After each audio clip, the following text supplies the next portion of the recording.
Okay, welcome everyone. Jeff and I are very excited today to be talking to Woniya Thibault. And yeah, I mean, I've been kind of following you from the outskirts when I was really deep into my wilderness journey. Let's just use those words. And I remember being quite inspired by you. It was the first time I like watched alone on screen, like on a TV, because I really wasn't watching that much on TV. And my friend was like, you need to watch this. You'll love Woniya. You'll love this one woman on the show. And then I did. And so I got a little glimpse of your essence from, I mean, what they shared, which I'm sure has their own selection mechanism of what they put on a TV like that, a TV show like that. So then I was inspired to follow you a little bit more from the outskirts through Buckskin Revolution. And yeah, just kind of got a glimpse of who you are, how you show up in this world as not only just a woman, but someone in the kind of survival, rewilding side of things. And yeah, I'm just really grateful to be talking to you today. And for those of you who can see us on video, Woniya has this beautiful baby. Hello, sweet one. This Oh is my gosh, Hawthorne. Hawthorne. We got the berries in the house. Hey, yeah, we got two berry babies. Yeah, Shazandra, that's great. Yeah, that's awesome. All right, you pronounce it Shazandra, yeah? Okay, Yeah, hi there. And great. Yeah. yeah, maybe to start, maybe some people who follow us will know you, but if you want to just start, we love hearing people's origin stories. So, like, how did you become this version of who you are?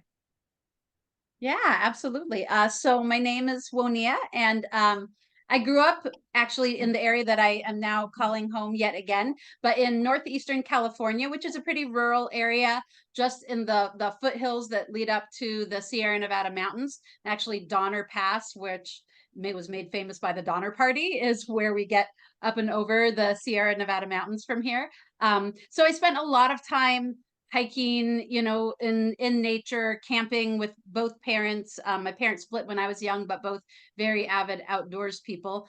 So nature was a real influence for me. And I studied the natural world. I mean, just as a kid, it was what I did and where I wanted to be. But then as soon as I kind of got into school and academics and that kind of thing, I was also really fascinated by biology and botany. So that's what I studied in school. And then when my childhood was always, I was obsessed with, like America pre-colonization and living wild and what that looked like and what that took.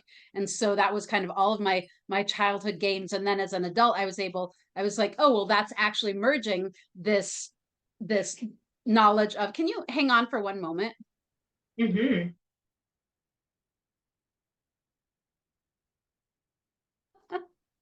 I'm doing this from my mother's living room, so reminding her that opening crispy packages and such is not ideal. So it felt like the perfect merge of my academic knowledge of the natural world and biology and botany and entomology, and the natural interests I had always had, and kind of the more human centric ways that we interact with nature.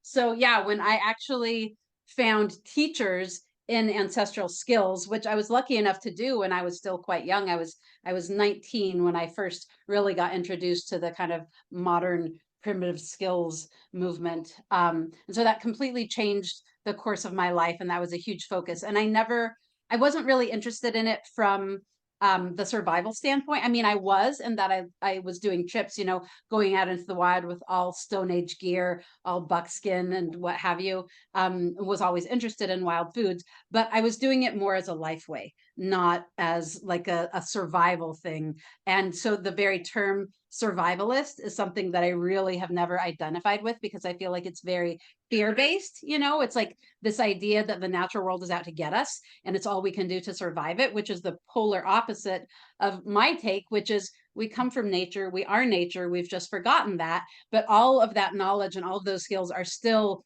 within us, and it's just for us to kind of call them back and relearn them and remind ourselves who we are.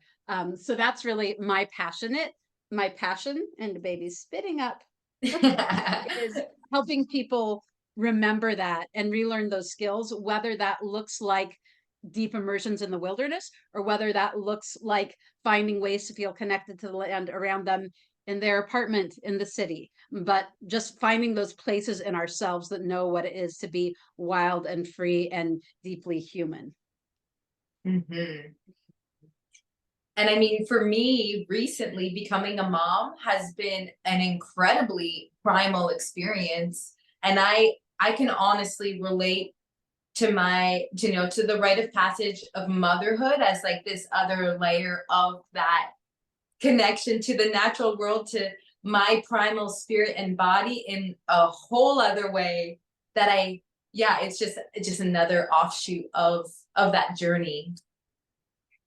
Yeah, yeah, absolutely, absolutely. I just did an interview a couple weeks ago, and the article just came out in Outside Magazine about the link between motherhood and pregnancy and survival, and what a deeply visceral experience both of those are, and like riding that edge of life and death, truly, in a way that, you know, there are few things that share that depth of what survival really feels like. But yeah, pregnancy, childbirth, raising an infant, and starving to death in the wilderness, all, you know, remarkably similar.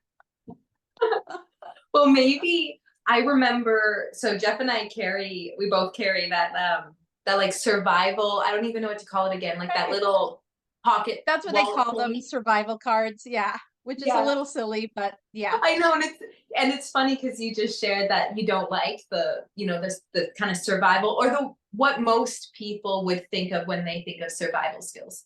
And maybe you can expand, because on that card, one of the reasons I was so called to have it is you put gratitude as a survival skill. So I'm curious, maybe you can speak to that, maybe even speak to that in relation to your time on alone when you were, you know, really deep into a solo experience. Yeah, I'd love to hear what you have to say. Yeah, absolutely. Yeah, you know, I, like I said, I kind of avoided being seen as a survival oriented person for a long time, but then I realized that it was actually really important to engage that world a bit, because I feel like the kinds of skills and mentality and practices that I like to share are so deeply underrepresented. And so that's a prime example, right? Gratitude is a survival skill. And I mean that in actually a very literal way, in that when we put ourselves into that gratitude mindset, when we look for the gifts instead of the challenges, when we, rather than feel entitled, feel incredibly grateful for everything that we get, we actually settle our minds and our bodies and our nervous system. We're actually living in more of a parasympathetic as opposed to the sympathetic fight or flight. And so resources go further. Our metabolism goes slower. We actually get more out of the food. We are calm and rational, and we have the ability to pay more attention to our environment. Thus, we're going to have more awareness and see resources that we might miss otherwise if we're in that like tunnel vision, stress, fear-based response. So finding something to be grateful for and reminding yourself what a gift every minute is has a real profound impact on your survivability, as well as just making every day of your life far more enjoyable to live. Yeah. Yeah, and I can understand that too, because we struggle with language as well, and I think the English language is, at least at the level that I was taught in school, it's terribly under resourced on communicating, I would say, with the general masses, because you have things like survival that they encompass some of the things that we want to do, but then also it's like trying to tell someone that, like, oh, or like, we'll teach you some bird sounds and you'll learn some bird language, and it's a survival skill, but like it's kind of a life skill slash all these other things. But our language is so poor on what we use on a daily basis and what becomes representative of a group or a movement or a lifestyle, that, you know, sometimes it feels icky to attach your name to something where it's like, oh, you're also in the group of like doomsday prepper people who have 10 years worth of food and all the guns and ammo. And not to say that any of that's wrong, but it's like sometimes you get attached when these movements get so big. It's like, I don't really want to be associated. And then like you have rewilding and like other names for different movements coming out, because it's kind of like those, I want to like away from those people over here, and like let's have a word that works a little bit better for what we're into. So yeah, like Yeah. it's definitely understandable, but that's where markets are. You have to go where the people have ears and eyes, they listen and hear, or listen and see. You have to go there and bridge that gap. Right. Yeah. Yeah. At first I was like, I'm not a survivalist. Survivalists have bunkers, But now I'm like, oh, well, maybe there are people hiding out in their bunkers who would get a lot of good from someone with my perspective, people who don't have to ever go the bunker route if they have some other influences. So yeah. And you're right, our language is super limiting. And I think I've actually I lived for a little while in Ontario, and started studying Anishinaabe with friends up there. And it was just amazing the ways that different languages, and particularly native languages, represent such a different way of being and thinking and relating to the world around them. Like, oh, right, English is a language of colonization in a lot of ways. And so it's hard to find the words to express what we really feel when those words don't exist. So, it encourages us to be more poetic, perhaps, but it would be nice if there was a deeper understanding embedded in our language and better word choices. Yeah, I mean, when I studied Anishinaabe for a little bit, and one of the big things that stood out to me was the relational piece of the language. And there was far less it was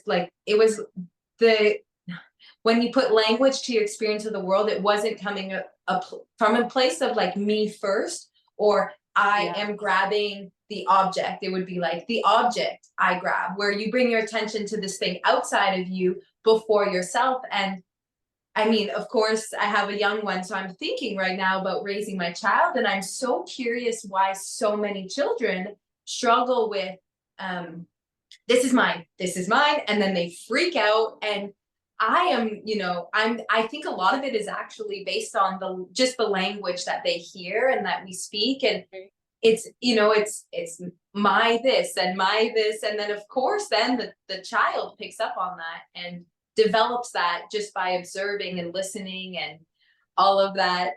But that was a little bit of a tangent off into language. No, it's great. Yeah. And also I loved in Anishinaabe how rather than gender defining things, it was animate versus inanimate. And it was not what you would think of as animate. Like rocks can be animate and animals might not be. And just what a different understanding of the world that is. It's like animism built in to a language, which I really appreciate. Yes. Yeah. And so do you want to share more about Buckskin Revolution, or maybe let's just break it down to what is buckskin, in case some of our listeners don't know, and maybe what about buckskin did you fall in love with? Yeah, absolutely. So Buckskin Revolution is many different things, and it's both about the material that is buckskin, but it's also kind of what that material represents, because everyone, regardless of our blood lineage, we can all trace our ancestry back to people who wore either buckskin or something very like it. It's kind of the most ancient way of preserving skins and making them pliable and wearable. And there's something so magical about it. It really engages all of our senses. It's got this very strong smell. It's really beautiful. It's very velvety soft. So it's, to me, wearing buckskin kind of brings up those ancient parts within us, our DNA, our lineage of living close to the land, of being able to see our relationship to the land when we look down at our body and what we're wearing and what we're eating and the tools that we're using. So it is about buckskin, but it's also it's about how revolutionary it is to choose to live in a way that's more deeply land-based and rooted in nature when we have access to all of these modern amenities and tools and clothings and what have you. So that's kind of the revolution part. Is it's in modern times, it's kind of a revolution to remember the ancient ways of being and bring those back and choose those with intention. Um, in terms of my own relationship to the material of buckskin, I was first introduced to it at my first ancestral skills gathering. And I had actually bought something called buckskin at a rendezvous that had happened at my school, but it was just chemically tanned leather that was dyed this kind of strange, unnatural golden yellow, trying to emulate buckskin. And it was nice and pretty, but it didn't really speak to my soul. And then when I first was introduced to brain tanned buckskin, it was just like a light bulb going off in my head, and I felt like I wanted to devote my life to it. I felt like, certainly I was going to stop at nothing until I clothed myself fully in buckskin. And I went on to not just clothe myself, but also teach people how to tan hides and make buckskin clothing, as well as a lot of other earth-based skills. So I'm actually in a point of transition where I am looking to change my business name to something that more represents the breadth of what I do. Because while I have this idea of what Buckskin Revolution means, I think a lot of people associate it with just being about the particular leather that is buckskin, and I want something that's clear that it's so much more. So yeah, I'm at the crux, and am just purchased land, and we're in the process of building a skills school there. And the hope is that, and we haven't yet set everything in motion, but that will all be under the new name of Timeless Ways. Because these skills are often referred to as primitive skills, which I don't really like, because there's kind of a negative connotation with primitive as being kind of lesser than more advanced or more modern skills. But they're very, very sophisticated. There's nothing primitive about them, except as the word relates to primal, right? So like first skills, but not primitive in the like caveman dragging around a club behind them kind of primitive. So to me, so I started switching to ancestral skills, implying these are the skills of our ancestors, but also that puts them in the past. And I realized that these aren't old ways, they're timeless ways, right? They're as relevant now as they were if we actually get back to what life really requires of us. A lot of people consider the skills no longer relevant because they have all of the modern amenities. But part of what I like to do is take people out where they don't have access to those modern amenities, and then they realize these are actually totally relevant and in fact timeless. So that's the direction I'm heading, just so it better represents what I'm trying to share with people. That was beautiful. I like something. So Dariya is more of the skills person in the couple. So she's got her background with the skills community and teaching and stuff like that, and I was more of the survival. Like I was, if there was the search term I was looking for would be like survival, and then I never had a deep learning into things, and then doing stuff with her and seeing different ancestral skills. What I come to realize is these are the proto steps to all our organic chemistry and all these things that we have now. Like you said, they are timeless skills, because you want to know how to render fat and what fat's useful for, not just as an oil, as a lubricant, as a treatment for clothing, or as a soap. And then you realize there's chemistry and all these things on such a basic level, that these are the building blocks for how we get an iPhone, how we smelt metals and all these things. We have all these conveniences now because we, a terrible way to put it, but mastered our environment. Like we learned and cut our teeth on you know, learning how these things interacted in nature, doing the alchemy and the chemistry, so that now you probably know if you're, you know, doing something, I don't know, I can't think of an example right now, but you know, you might know like, oh, okay, like I know this property of this thing is going to yield me this result. It might have nothing to do with ancestral skills. It could just be in your day-to-day life, cleaning or cooking or whatever. But it lends itself because now you know the basics or the building blocks of the technology and stuff we have now. Yeah, yeah. Even though I didn't go on to the world of academia, I feel like my background in, you know, basic physics, chemistry, biology, all of that stuff is super I mean, there's nothing more relevant than, you know, the foundations of how life on Earth works. Oh, for So, sure. yeah. And even like with buckskin or working with skins, you could do the exact same thing with a different skin in a different climate with maybe a little bit more humidity or blah blah blah, and then totally different situation. You know, it's very humbling. And when you were speaking to that, I'm like, yeah, you're really, even friction fire, like you're going to the elemental essence of it, where you are forced, if you want the result, if you want to get the result of a beautiful hide or a coal, or even just like a well tinctured herb or something, you really need to bring so much awareness to the intricacies of all the elements. And I know for myself, that brought me so much joy and inspiration to continue, because it's almost more overwhelming when you think of the same process where you're just buying something, you're really, really disconnected. You have no idea how, what it took to get to this purchased product. So you don't even really care about it, and you'll never develop the skills.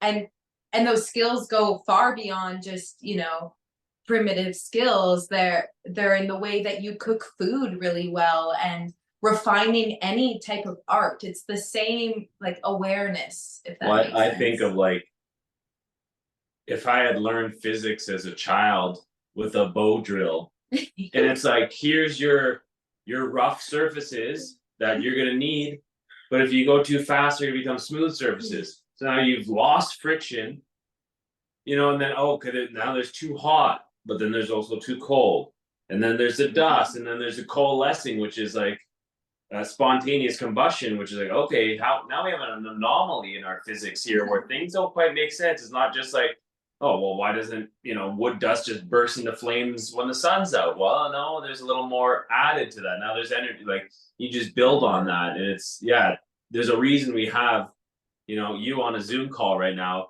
because we've mastered those things over generations and we're able to pass that knowledge down. So yeah, I really like that name, Timeless, because it definitely embodies it a lot more. Yeah, yeah. Yeah, and then you can get even more complicated when you think about, and then when we use fire, we're accessing the energy that this plant stored from the sun, and that's like the heat of fire is actually the energy from the sun that's been stored with these bonds. And you know, you can get very esoteric and very deep very quickly. Yeah, so true. And I see it a lot with our baby, raising Shazandra. She is very much a different baby when we are outside versus inside the house, and it's so clear, it's so obvious.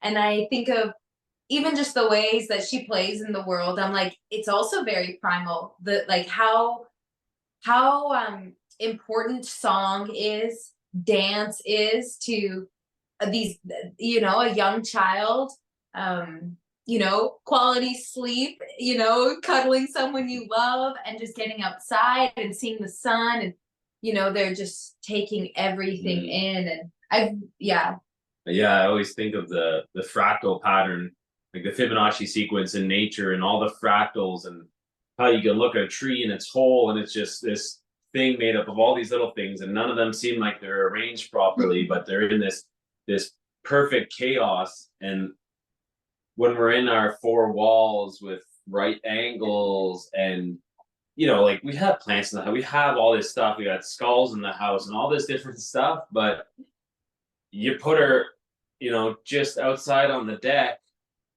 and she's like, her mind's blown. There's so much to watch, but then you leave her in the living room. It's like, ah, boring. Like, this is like flat. It's not much going on. But then just take her outside, and there's your IMAX or your nature TV show. Like, she's just stunned. Yeah, same. This guy, it's amazing how settling it is just to step outside with him. And yeah, he likes a lot of stimulation. So outside it's endless, and he can just trip out forever just staring up at the leaves against the sky, Yeah. Yeah, I know, it's pretty amazing. It really reminds you. And that's one of the things I was most excited about in parenting, is being reminded to view the world through those eyes and that wonder and that presence, right? Just like being utterly present in every moment and getting to see that and to like learn the world anew by sharing it with him. Well, something you mentioned that it kind of sparked a thought pattern in my mind was the way you looked at the buckskin, and something so there's so many threads I could pull on here. Something we noticed in our home was we didn't want a bunch of plastic crap, like 8-bit music things that are like just drive you nuts, lights flashing. So we opt for a lot of like wooden toys, or not a lot of ton of crazy stuff, not a lot of plastic stuff, because we noticed like the plastic stuff was like an eyesore. But if you have like a wooden toy, and it might be painted like beautiful bright colors, but it's like it's not shocking to your eyes. And then I think of the buckskin, it's like there's a natural attraction to that. And because now we're flooded with these painted walls and our perfectly embroidered clothes, like these things, but then you have these natural items, and we're like sucked into it right away. Because like we have rocks on a lot of our windowsills in the house, and in the morning I'll let her look in the backyard, but she never wants to look in the backyard. She wants to grab one of the rocks on the windowsill. And it's funny, like the windowsill, the meaningless to her. It's a flat white surface. She couldn't care less, but like, ooh, neat rock on there, And I think we're naturally drawn to these physical objects of this place, like beyond our it's out of our control. And when you see something like a buckskin outfit, I remember one of the books that Dariya had, and it was a gentleman, and he showed his like buckskin outfit that he had made. I'm like, oh yeah, like wow. Yeah, it's like it's not even coming from a logical place. It's coming from such a physical place, that draw to some of these natural objects. And I feel that so strongly with buckskin. It's like everyone somewhere deep down, like it's so interesting. And I talk about this in my book that's still in the editing phase, about buckskin, but just like, strangers come up to me and are curious about it, who like do not look like they engage with the natural world very much. And yet there's something about buckskin that like instantly intrigues them. So that's part of why I chose that, for my business name originally, was because of that hold that it has on us. Yeah. And I can definitely echo that. We have an altar in our living room, and I have a piece of buckskin there. And just people who come visit us who are not even really into the nature stuff, they're like, "What's that?" And they'll like touch the buckskin, and they're so curious because it has a totally different essence than even other types of like beautiful. I have Persian in my background, so like beautiful scarves or fabrics. It's very different than the essence of buckskin. Yeah. So maybe I would love to ask you about the way that you integrate. I just picture you, your new book, or the book that's out already, is called Never Alone. That one, if you see Woniya on the cover of that book, you're like, probably handmade bow, full buckskin wool, like you're in that essence. How do you integrate that into the LifeWay piece? Because this is also a big part of Finding Polaris, is we're teaching people skills of embodiment, pretty much, through this lens of connecting more deeply to the natural world and themselves. But truly, we don't want to just be like a weekend experience where you go home and just keep doing the same thing. So a lot of our skills that we teach, they're around food, water. We teach friction fire because that's, you know, such a big piece of it, but even just song and gratitude and communication, dream work, all these layers that are beyond just a skill, and hoping that people go home with that embodiment so that they can see wherever they're at and then make changes to however they want to express those new teachings, because it'll look different in everyone. But I'm curious how, yeah, how do you bridge that into the way that you live, and if you want to go into, you know, the way that you're planning on raising hawthorn? Yeah, that's all great questions and super, super relevant for me in my life because, it's looked a lot of different ways throughout my lifetime.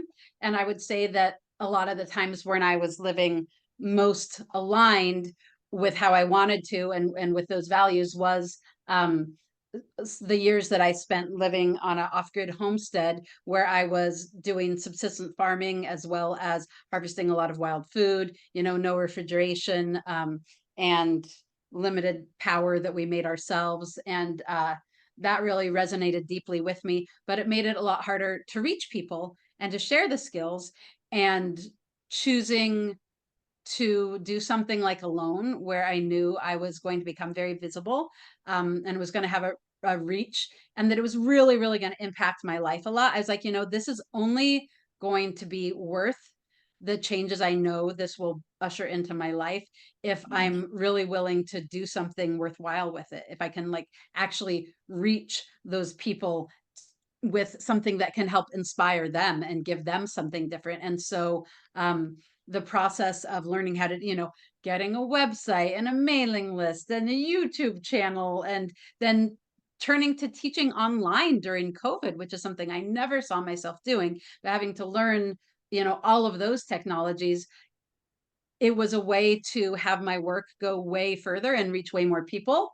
And it was also a step away from the life that's more satisfying for me to be living. And so it felt like a real compromise to do that. And then similarly, writing my book, Never Alone, I was glued to the computer 12 hours a day. And like they say, oh, write a little bit every day. That isn't how I work. I work by like really, really focusing on something, which is part of why the Buckskin book has taken me forever, because I was trying to just chip away at my Buckskin book, but I'm the kind of person who needs to just be like head down and just do the thing, one thing, and really focus. So I was even more computer oriented and not living the lifestyle that speaks most to me during that time. But then also through the Alone show, I was able to purchase land in my hometown and kind of return to my place of origin, to the nature that first spoke to me, all of the plants and animals and river canyons and this landscape are what formed my idea of what nature is and what wilderness is. And so to be able to come back here and buy land, and wild land, beautiful land, and now try to integrate both. Like, okay, how do I live that life that is most satisfying to me, and also continue to reach people and invite that in? And then, of course, to find out that I was pregnant at a time when I had really kind of let go of hoping for that for myself, and now having this really sacred responsibility of building a beautiful life for him. And luckily, I got pregnant with him within a year and a half of being on Alone Frozen. So it was the first time in my life that I was actually in a position to be able to buy land, and like a significant amount of land where it's possible to live that wilder life. So it just felt like the stars really aligned, and the universe, waited to give me the child that I'd always hoped for, until things were set up for me to be able to do it really well. So now as we develop this land, it's for us, sure, but it's really about the legacy that we're giving to him, and the idea to grow up stewarding a land, not owning a land, but understanding the ecology and being devoted to restoration. I mean, this land was definitely impacted by the mining in this area. So we are hoping to do a lot of ecological restoration, which is going to look like stopping, doing what we can to slow erosion and rebuild topsoil that was washed away by huge hoses back in the 1850s, and bring back more native plants and do a lot of restoration on the creek. And that's all work that we get to invite him into and model for him. And so hopefully he'll grow up with such a deep understanding of and relationship to the land. So if that ends up being, my only legacy is raising him really well and having him, whether he chooses to carry on that work or not, but having a background in it and a deep understanding of it, yeah, it feels really beautiful and magical, and I'm very grateful to have that capacity for him. Yeah, legacy is such a huge piece, and like I'd say almost like weekly talking point in our house for sure. Making sure that our North Star is somewhere that's guiding us toward a legacy we can leave for our kids.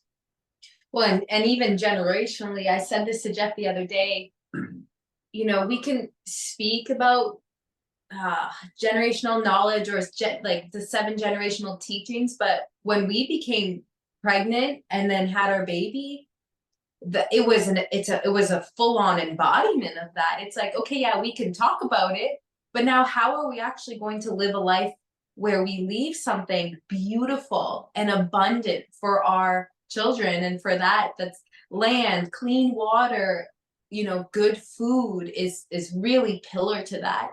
And when you were just sharing your story, I was like laughing on the inside, because there's so much parallels to our journey.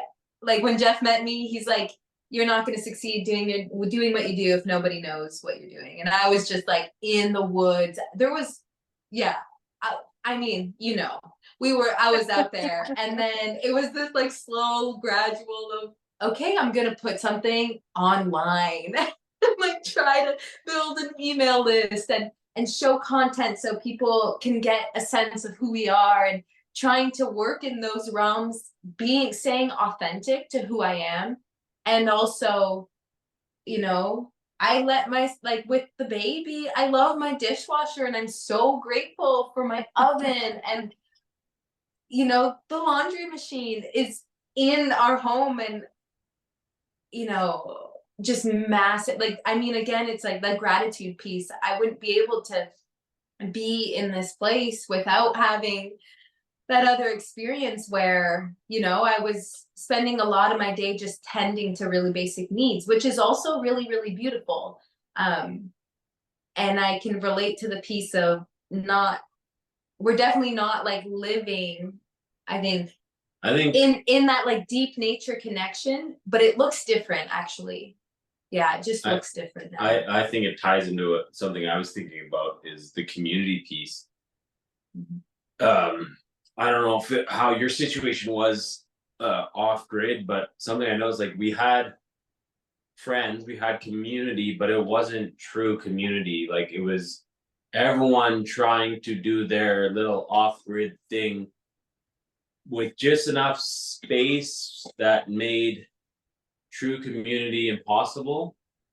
Where, like almost the oven, the dishwasher, the laundry machines, they're all almost sit-ins for bodies, like human work. We could say our car is the same thing. Like all this technology is a sit-in, and it's sad for our society, but like something that I always tell people about now, in my time was limited because Dariya was out there for a few years and I was only out there a year. Like I train martial arts. I missed going to the gym. And there's a big community piece to that. And like I take it for granted.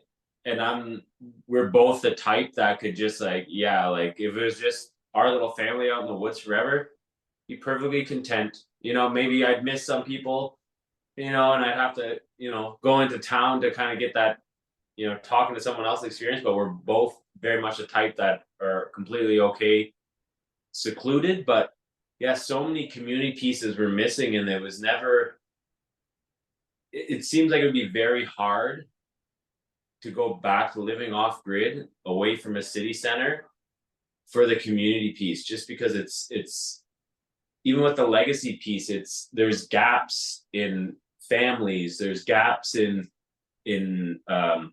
with parents and grandparents. So it's like a big thing for us with the legacy piece is how do we, like you said, he doesn't need to tend that land, but just to put into him that no, like, you need to understand when you're older, you need to teach your children this and then their children, and not just have them want to run off to the city to, you know, experience the big city life. It's a lot of it's like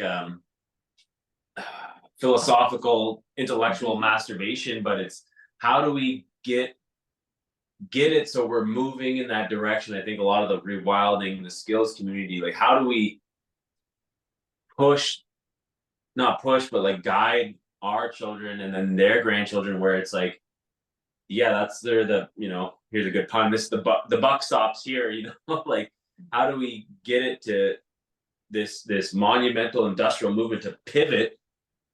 And yeah, we can have our phones and stuff like that, but now people are tending to land, they're doing permaculture, they're hunting sustainably, they're gathering sustainably, like, and to embody it so much that you almost don't need to teach it to your kids because it's inside of them, it's part of them. Right. So that we can actually see 7th-generation thinking and it not just be, you know, something we all want to live up to.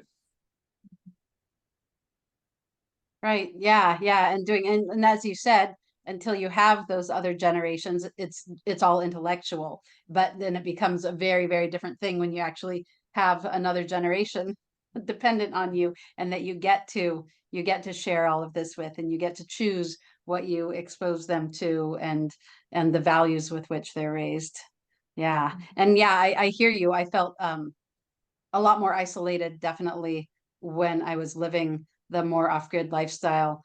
And it was harder to connect with people because people saw me as so freaky, to be perfectly honest, you know. Like now it's easier for people to relate to me because they can see something that they recognize in themselves in me. And before, I was fringy enough that was less often true. I get, Like yeah, I don't wear buckskin in town as much as I did, partly because I feel like it makes me approachable. I mean, I like to have a blend of both. I also like to have that. I mean, there's a lot of different reasons too, but it is interesting what it does for you to not be so adamant that you're so different from other people that they feel that you're out of reach, you know. Mhm. mm-hmm. Yeah, I used to wear a lot of skins and wool, and then we got a high drive dog, Malinois, and I had to put like all these layers away because he could not get over the scent of what I was Oh, wearing, and it was just like too much. I was like, I can't wear these. Um, but just I guess to keep extracting that thread, I'm curious if you've had any teachings around how being more resourced in your life, so let's just say, you know, having a home, maybe more easily controlled temperatures, and I don't know, bath, running water, all these things, how that has allowed you to be of greater service to others. yeah, that's a great question. I mean, there's definitely a ton of truth in that. And as you said, you know, when you're living that wilder lifestyle, it's most of the hours a day just maintaining, you know, hauling water and hand washing all of your clothes and chopping all your firewood. I mean, I still, you know, heat by wood, but all of those things, they take a lot of time and effort. And so of course they're going to make one less available for different things. So when I was writing my book, I mean, and we did have a wood stove, but I was definitely, you know, I was living in a modern house, living with my partner in a city, and having all of those amenities so that I had those 12 hours a day. Because otherwise, you know, the life requires a lot of time. And I love spending time doing those things, but it is limiting, and at some point you have to choose. And I think that that's part of getting older and more mature, right, is having that broader perspective. I think in our youth, often we're really adamant and we're really attached to our beliefs, and we don't see the ways that making one choice negates other choice possibilities, right? So I think I'm, you know, older and wiser now, where I do see that, and I do see how much more effective I can be when I am willing to not haul water, for every drop that I drink and that kind of thing. So I'm much more flexible than I am. And honestly, I think there's a lot of other factors, but I am happier now that I am less rigid in my thinking and my beliefs and choices. And I still hold the same values, but I give them more wiggle room. Like I don't beat myself up if I buy a meal out that isn't organic or, whatever, fill in the blank in terms of whatever compromise that is from what's my highest ideal, but also one, not having such high ideals that again I'm unapproachable or people, feel Mhm. like I'm too extreme to want to identify with. And then also, yeah, just like the ability to chill out sometimes and relax and enjoy and yeah, and definitely, I mean, I'm now as a mom, that's even more true. Like like I rather than staying full time on the off-grid property that we're still developing, I stay in town with my mom where there's electric lights and hot running water. So I can, I mean, I'm hand washing a lot of my diapers, but I'm doing it in hot running water and I'm taking a bath with my baby, because I can turn on a faucet and do that. So yeah, it's interesting how having a baby also makes me feel more okay with more compromises than I might have at one time. Well, yeah, like we have some friends who are just incredible skills people and just want to grab them and shake them to be like, you got to get over your fear or paranoia or whatever it might be. Because if you have a message like someone like you have, and you can bring that to a greater audience, because you'll never know all the people you've changed or set onto a journey. You might be on your deathbed and hear that you've changed someone's life, 30 years ago. And it's just, we want, like you said, it's an ideal to live in these little isolated situations like that. But then, like a message like yours or some other people there, that needs to get out there.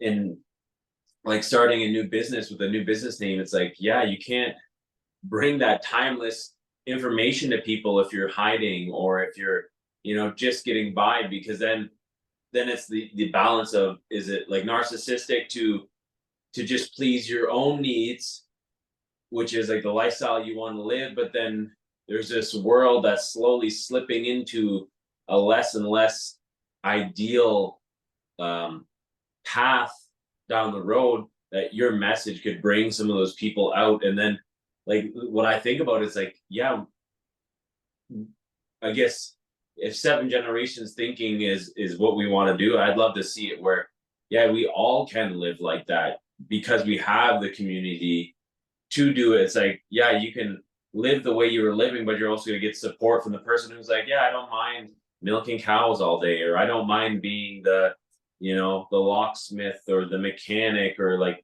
but not in the way that we're doing it now, but in a way that everyone can support each other. And that's like, obviously that's a big ideal and a kind of utopia I think a lot of people are looking for when they get into these movements. But yeah, it's you have to kind of step away from that. And that's like, but with Dariya, like you could have the greatest like business skills teachings the world's ever seen, but nobody knows about. And it's not gonna move the needle or make a difference to anyone's lives if you can't impact the people and get to the people.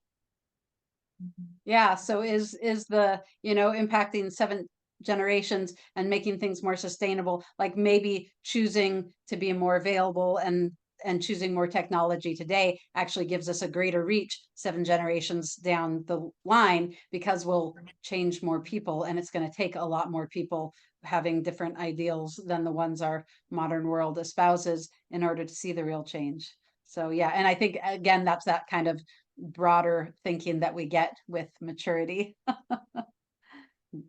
Yeah, and I think even like there's that, and we definitely still have non-negotiables for us.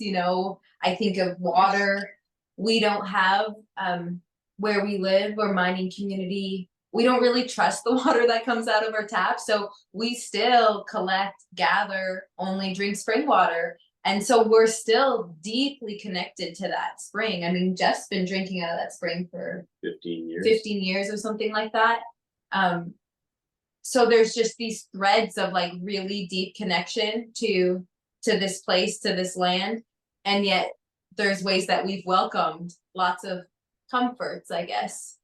But I think really the piece for me that keeps me going is, okay, I live in a house, wonderful. I have all these amenities. Now I am more resourced as Dariya to be of greater service. Because when I'm just using all my energy to get by, I actually can't give as much to others. Right. And so a big shift for me, and becoming a mom for me, has been this massive psyche shift. I think they say that like your brain's fully developed or something like that by 25. I really don't believe that, because I honestly think my entire, physiology and psyche has changed since giving birth. And yeah.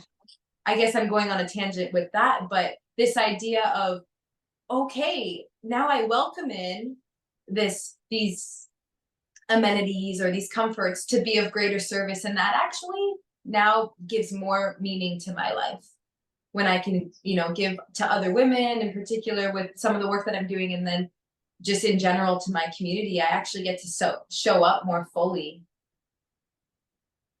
Yeah, absolutely. I mean, I very much have had that same thing, and like for a long time, and I talk about this in Never Alone, this idea that I really had a problem with money and the idea of having any, like I didn't feel like it was okay. And then coming to like, oh, but then I'm strapped all the time, and then I'm not able to focus on giving in the same ways, and then never going to be able to afford land. And it's really hard to teach when you don't have a land base, especially when you're teaching land-based skills. So yeah, so that was part of my shift between my first season of Alone and my second season of Alone, was like, actually winning this thing would hugely change my capacity to do my work in the world, and I want that. So that was a big mental shift that I'm sure I will discuss in my second memoir. I've had a little bit handicapped in writing my second book about my second alone journey, because I wasn't expecting this guy to come along. He came along literally, my period was due the day my book was released. So I found out just a couple weeks after the release of my book that I was pregnant with him. So I didn't dive right into writing the second one like I thought that I would at the time. You had some other things going on.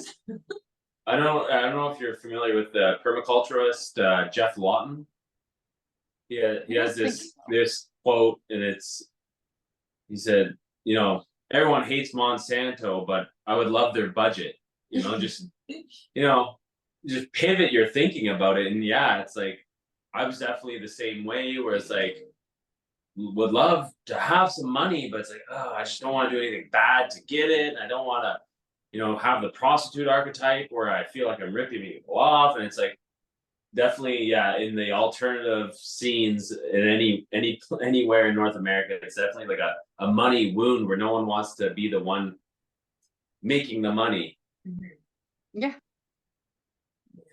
Yeah, I feel really, really fortunate and grateful to Alone for allowing me to earn enough to buy land by having an incredible epic experience. That's pretty unusual. For whatever my feelings about television in general, I just, wow, I'm so grateful that things went the way they did for me. Well, do you want to speak to your books, and also you can just share what your offerings are? I think I actually have one of the first PDFs of your of the Buckskin book. I can't remember what it is, but when I was part of your Patreon, you sent, I want to say like one of the iterations of it, and I remember I was like, this is like the best Buckskin resource ever. Yeah, do you want to maybe speak about that book if people are interested in tanning hides, and then also the Never Alone book? Yeah, absolutely. So my Buckskin book it's only available to my Patreon members as of right now. I am working with an editor right now to get it closer to publication, but it's actually not about tanning. It covers the basics of how you tan hides just so that folks understand what makes buckskin different, but it's about turning it into garments. It's about working with buckskin.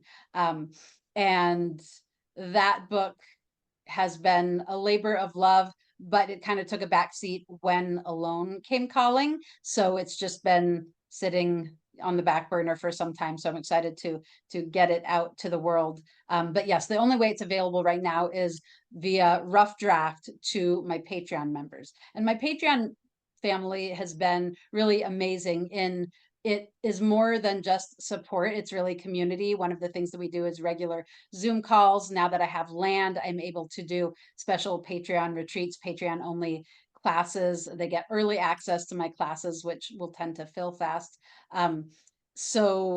So there's all kinds of lovely things available through my Patreon community. I also have an online skills community where we have different subjects and people can post and ask questions and weigh in on each other's projects, all things related to land-based lifeways, homestead skills, off-grid living, hide tanning, buckskin sewing, you name it. And then my book, Never Alone, is a memoir of my survival journey in the Northwest Territories. And that is out and available in finished form, not just rough draft form. And then I also do online classes. So I have my buckskin sewing class, is an online class that folks can sign up for and take anytime. But then once a year, we have a 4-week live session where we have phone calls for Q&A that are interactive. And so it's like having a mentor myself on call for your projects. So lots of different ways for folks to access what I do. Again, I didn't have a land base for a little while. And then with COVID, I shifted towards teaching online. And this is the first time that I've had my own land base since leaving my Oregon homestead, and then COVID, and then my life getting kind of wrapped up with the alone journey and all of the changes that brought. So it's really, really exciting now, exciting and challenging to see how to keep all those balls in the air while developing a homestead and raising a baby. So it remains to be seen, but right now, just dipping my toe back into in-person classes, and still have my online classes available. And thus far, I'm hoping to maintain having one online gathering a year. So it's a virtual gathering where there's a lot of classes and a lot of interactive Zoom calls and community chat and that kind of thing too. So lots of different ways to learn from me, from interactive to just buying a book and reading it, to coming out and hanging out on the land and doing stuff in person.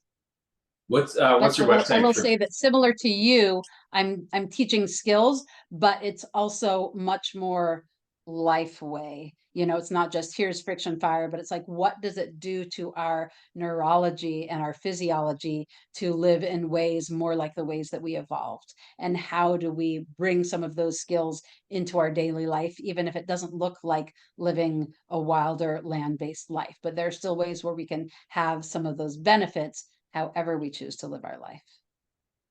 Is that all available on your website? Yes, and I actually have 2 websites these days. Buckskin Revolution is my more like ancestral skills focused, and then I have WoniyaTibo.com that's more like my author page, more info about the Never Alone book and like consulting and that kind of thing. So I would, but there's links back and forth between the 2. So I would direct people probably to WoniyaTibo.com because I am going to be shifting towards a Timeless Ways website eventually, but right now that's not my highest priority. This and the land are my highest priority. Little hawthorn berries to tend to. Are there lots of hawthorns on the land where you live? There are some volunteer hawthorns, and we're going to be planting some of the native. They're mostly a European hawthorn that's around here, but we have an area picked out for our hawthorn grove of some native North American hawthorns. Yeah. Oh, so sweet. Well, thank you so much, Woniya. It was super nice to see you. Well, speak to you, interact to you with you in real time. Yeah. Thank you, guys. Yeah, it's been a pleasure.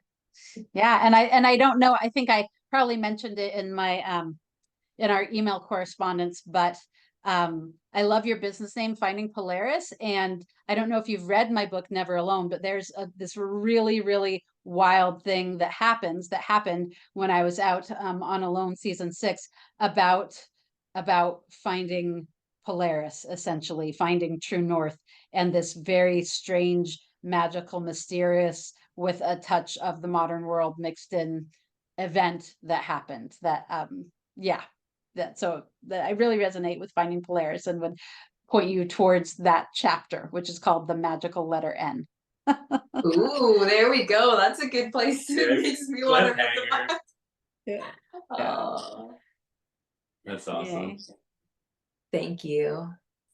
Yeah. Oh, yeah. Let's shut her out here.